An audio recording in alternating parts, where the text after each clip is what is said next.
I see mango salsa on the way. I've washed my cilantro and I'm going to wrap it up in my towel here and let it dry a little bit. I've got the red onion, the lime, the red pepper. Some people don't put the red pepper in, but I'm going to for a little bit of color contrast. And I'm going to make it with 2 mangoes because I really like mango salsa. And of course, we're going to use our compost bin again. We like to compost, and I've had a request to do some more discussion about composting. So stay tuned. We'll get that involved in my series as well. To get ready to chop, I have to put the camera down. We're going to cut the mango. We're going to take a slice through the skin right beside the stem end of the mango, and then we're going to flip it over and go down the other side all the way through. That gives us 2 nice halves, and then we'll maybe cut this way and see if we can get a little bit more of mango because we don't want to waste any of it. And there we go, we've got that. Now go into our compost bin. Then the fun thing is to slice right through. We're going to score the mango.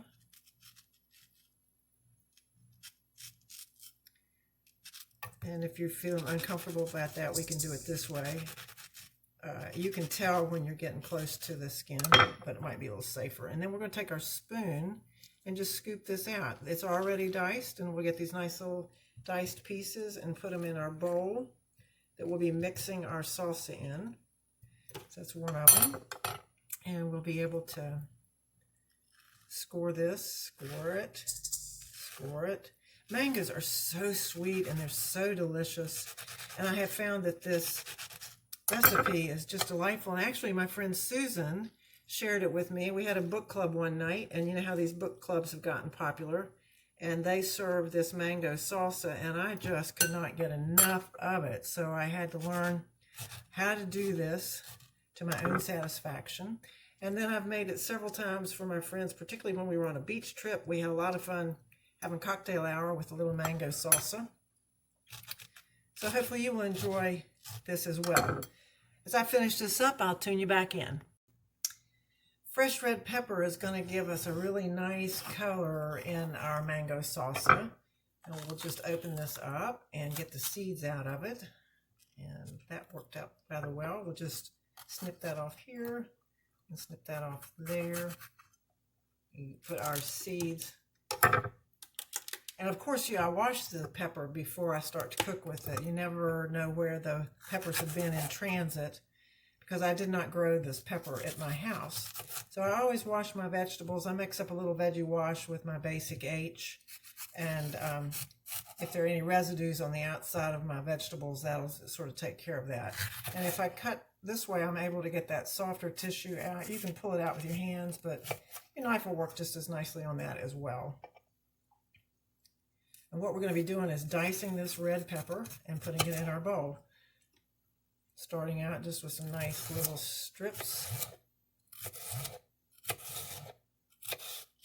And then this one I can still get a little bit more of that soft tissue out. Got the pepper chopped up, and I decided I'm only going to use half of it. So we'll, use my recycled plastic bins and put this fresh pepper in here, put it in the refrigerator. It'll be nice in a salad later. And then we'll just pick up the pepper bits and put them in here with some mango. And we'll get ready to chop some onion. And that's going to be yummy because we're going to use a red onion. And I, keep things in my little reusable plastic containers for the refrigerator. We'll take this red onion, we'll make some slices. And, you can decide how much of each of these things you like in your salsa. And I think maybe 3 slices of that's going to be enough for me. We'll put that in there. And then we will just dice this up a little bit.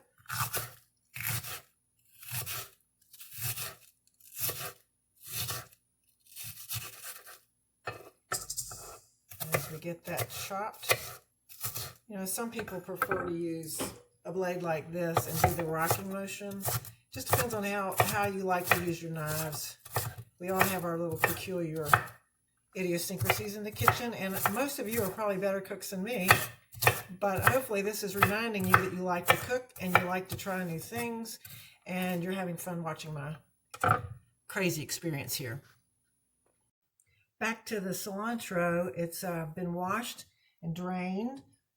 And as I've told you before, I like to get some of these big stems out of this. So we'll be preparing that. And when we get all the big stems out, we'll put them in our compost.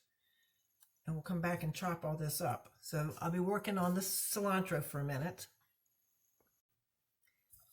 I have the stems out of it into the compost. Then we've got our cilantro, and I'm going to kind of tightly bunch it up so that I can make some nice little, whoops, there's a little stem I didn't get. And we'll just chop this up into smaller pieces so it'll get the cilantro flavor loose from the leaves.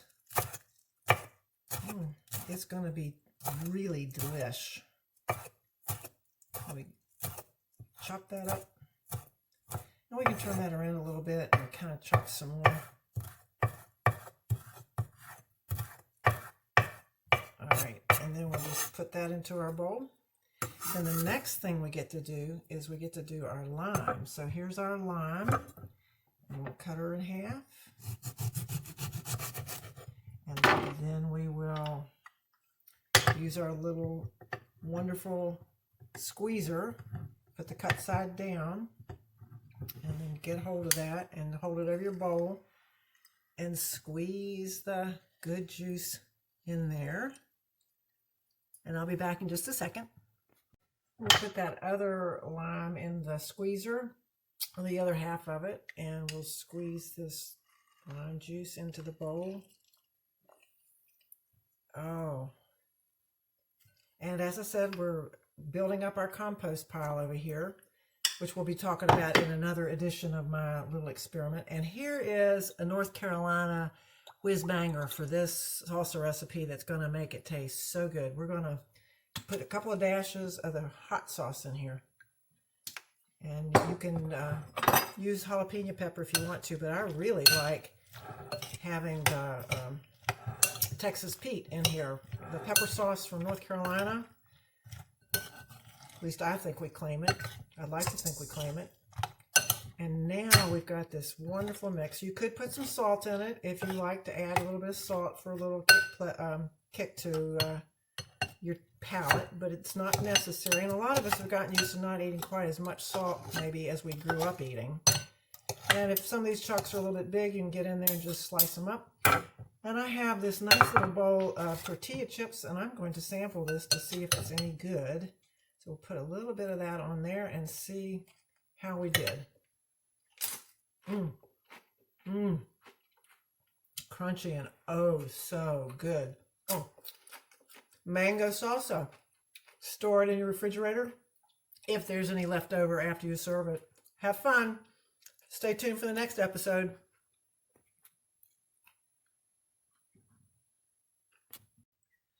Turns out I couldn't eat it all, so I decided to put it in one of my handy dandy mason jars. These are a really good investment if you don't have glass jars, but this will store in the refrigerator for a couple of days and let you have a treat whenever you're ready for it. But the color on this is absolutely fabulous with the reds, the greens, the yellow, the purple.